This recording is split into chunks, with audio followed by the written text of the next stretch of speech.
Welcome back to Wheeling to Dream. This week's episode brings you to Boston, Massachusetts.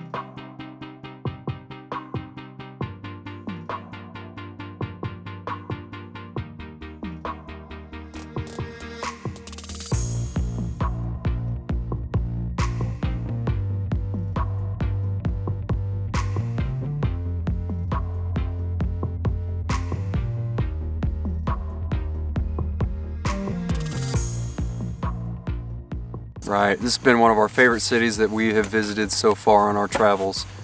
We came up with a list of about 12 things to do in Boston and the surrounding area in 48 hours. We only had 2 days to eat, to sleep, and to explore the city. So we're gonna start you off with the Freedom Trail. And I wanna start you off by telling you, you have to go to the Visitor Center. It is an entire guide of the Freedom Trail, including a map. So I think you can see that, but it's a whole map of the Freedom Trail, and it gives you the history of each place along the trail. Start off your trip of the Freedom Trail, which is where we're gonna start with this video, with getting this guide. It's $3. Right, so the majority of the things that we're going to list today are right off the Freedom Trail.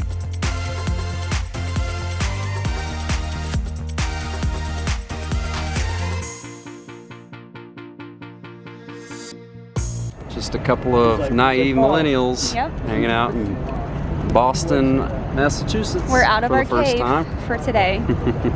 We're gonna start right off with number one. The State House. Right. Oh my gosh, you can't miss it. It's got a big gold dome on it, and Paul Revere actually helped to refurbish and put the gold plating on the dome. And it's right at the start of the Freedom Trail, and it's a spectacular building just to go into and to visit. I think we spent like 2 or 3 hours in there. Surprisingly, they allow the public into almost every corner of the building. So for free, and they had protests going on as well as they were passing bills that day. It was so cool. Number 2 was the Granary Burial Ground. It's the cemetery. It's really cool. Benjamin Franklin's family, he's buried there. Obviously, Paul Revere's buried there. It was one of the oldest cemeteries in North America. I think there were graves in there from the 1600s. So it's pretty spectacular to see that as well. The third place that you should stop is King's Chapel. And one of the fun facts about King's Chapel and the cemetery is they believe one of the women buried there is actually from the Mayflower, which is totally cool. Right, and you will not miss the chapel. The steeple is enormous. It's unmistakable. Number 4 is the Boston Massacre site. So there's a really old building right out in front of where the actual Boston Massacre took place, and there's kind of like a little museum right there that you can go into. We didn't actually go into the museum ourselves. We didn't quite have the time to do everything we wanted to do over the day and go into every single museum that we wanted to go into, so we kind of had to be picky and choosy on which ones we went into and which ones we didn't. It's kind of right in the heart of the city too. There's like big modern buildings all the way around it, but you have this old brick building right in the middle. Tiny little building, and then around the whole thing is just skyscrapers. So that was pretty cool. Number 5, I think I'm saying this right, it's called Newell Hall. It's actually a small marketplace on the inside, and there was a printing press in there at one point. But that's really cool. They actually do demonstrations of the printing press. It's just a really neat old building, and they've put a lot of little shops and things in there now. It's operated by the National Park Service, and you can get a passport stamp there. So don't forget to stop and get your passport stamp. Right. All right, number 6 is Paul Revere's house. You have to go to Paul Revere's house if you're in Boston, right? And you're on the Freedom Trail. So the house itself isn't really anything too magnificent. It's mostly wooden. It's still a neat thing to see, and they also have a museum there that there's an admission into. It's $5 for adults and $1 for children up to 17 years of age. Right. So it would have been $12 for us to go into, but it was after 5 and when we got there. We were in a hurry because we were behind on the schedule, and we wanted to get to some other monuments before they closed, so we moved right on along. Brings us to the Old North Church is right around the corner from his house, and that's where his pal hung the lanterns up the steeple. So that's really cool to see, and you can actually go into the church.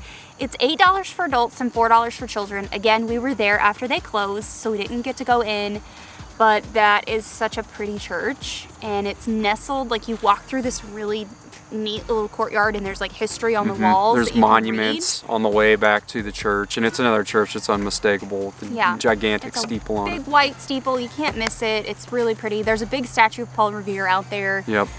So definitely stop in. I think that being able to get into that church would be really cool. There's some original fixtures that were brought over from England during that time frame that are still hanging there today. Number 8 on our list was the Bunker Hill itself and the monument that's there. So we didn't realize that on top of Bunker Hill there was an enormous monument that you could climb all the way to the top. There was like, what, 294 steps? 294 steps. So it's, after doing like 10 to 12 miles, that day, and then we climbed up 294 steps to the top of the monument. Okay, so we're climbing the monument of Bunker Hill. I had no idea you could climb to the top. It's 294 steps. We've already gone 10 and a half miles. 50 steps in. We might die. Already a sixth of the way.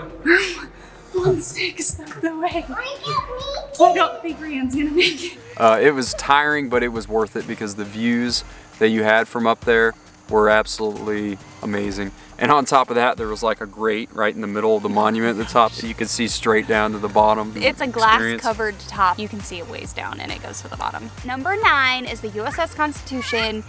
It is a reproduction, it's not the original, but it's a really cool ship, and there is an active Navy presence on the ship even today. They raise and lower the flags every day.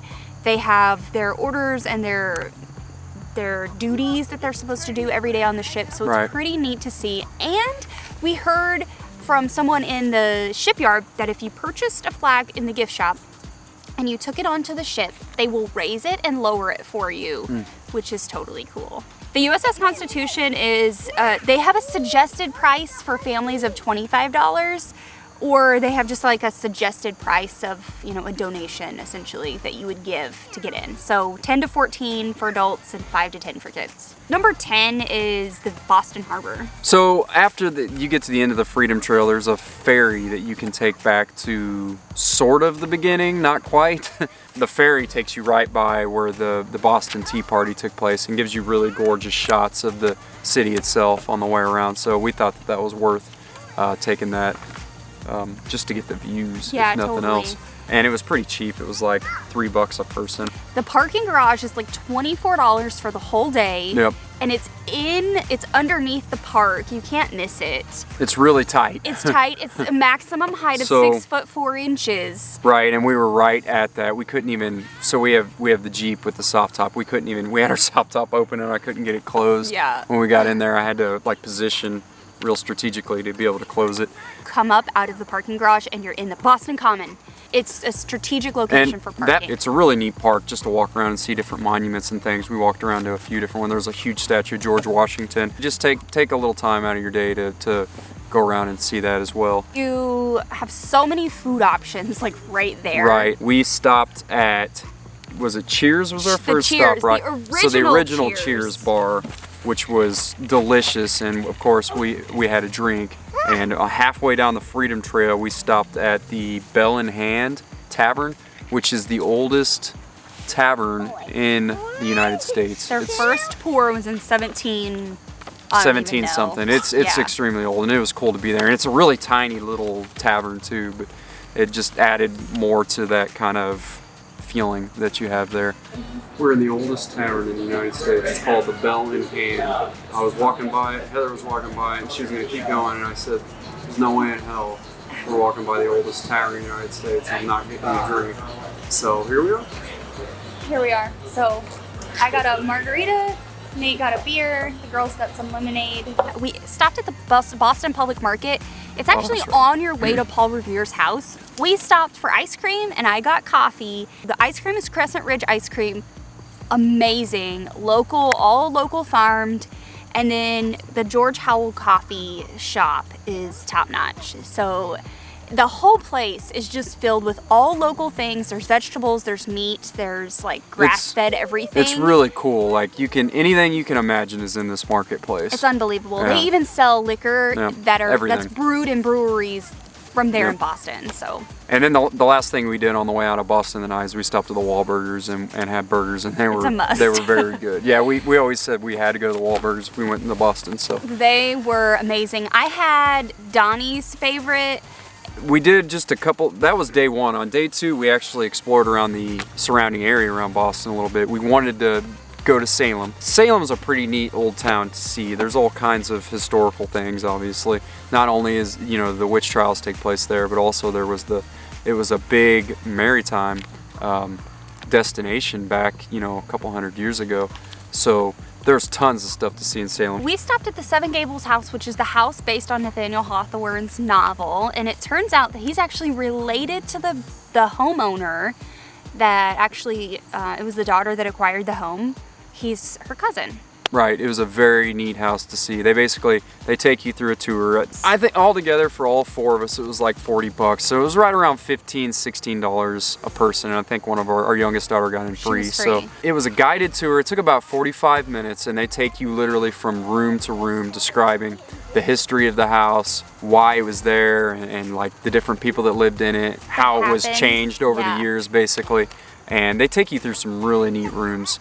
And like it's real short in some areas, and you go through secret passages, and you go up into the attic, and it's a really neat house. So the house actually dates back to the 1600s. The woman that acquired the house is, she's slowly moving it back towards what it was in its original state, but due to the book and by popular demand of the book, changes were made to the house over time. Anyway, so you have to go there and check it out for yourself. It's so cool. We did the Howard Street Cemetery, the main cemetery in town. Right, another really, really old cemetery. And then, of course, right in front of the cemetery, they had a memorial for the victims of the Salem Witch Trials. They have like little benches with their names and stuff on it. So it's powerful. And it was dedicated in the 90s by Elie Fischel, which was a Holocaust survivor. That is powerful stuff, guys. Definitely go check it out. Down in the harbor of Salem, there's basically a national park down there, and they have a ship. It's a reproduction of a ship from its heyday. So the ship was called Friendship. It was captured in a war a couple hundred years back, and they don't know what happened to it. Like, it was never recovered. They don't know if it was salvaged or sunk or what, but they have a reproduction of it, and they still sail this thing. Actually, when we were there, they were working, they had all the masts off it, and they were painting it and repairing it and stuff, getting it ready to sail. I think that it's not going to be ready till next year or something like that. They had a museum, the Salem Maritime Museum. So like they have this whole neighborhood right out on the harbor that's all preserved, and it's like an old-fashioned neighborhood from Salem back in its heyday. And they had a museum there that they had shipping scales in it and all kinds of neat history about Salem. A lot of people don't realize Salem was a huge maritime town. It wasn't just a place where the witch trials took place. So that was cool seeing that side of the town as well. Yeah, and I don't think a lot of people realize that Nathaniel Hawthorne actually worked in the shipping industry before or maybe during when he was writing the book. So he actually lived, he was from Salem, he worked there, and then eventually moved away. And the museum is actually one of the places where he worked. So that was totally cool. Right. Driving up to Rockport was going to be our number 12 and the final thing on our list. So we left and we stopped in Manchester by the Sea, and we stopped at a little restaurant. It was called Kayla's, and we had some lobster rolls, and they were phenomenal. Out of this world. And then we went up to Gloucester, which is one of the oldest known settlements in the United States. Oh, it's so cool. And then after that was Rockport. I captured one of the most beautiful sunsets. I literally had him stop on the side of the road. Most beautiful sunset I've seen, I think, in my entire life. That's pretty much all we got for you. That was the list we came up with, and you know, in 48 hours going through that area. So if you've got 48 hours, you should definitely stop at these places. Do the Freedom Trail, but don't just do the Freedom Trail. Try to stop in at some places like Cheers and have food. It's not on the Freedom Trail. Yeah, it's just a little ways off it though. That's it. We hope that you liked this video. Please subscribe if you want more. Give us a like because it helps us. Right. And we'll see you next week. Right, and our next travel guide will bring you to New York City, so you want to stick around for that one. Thanks for stopping in. Bye.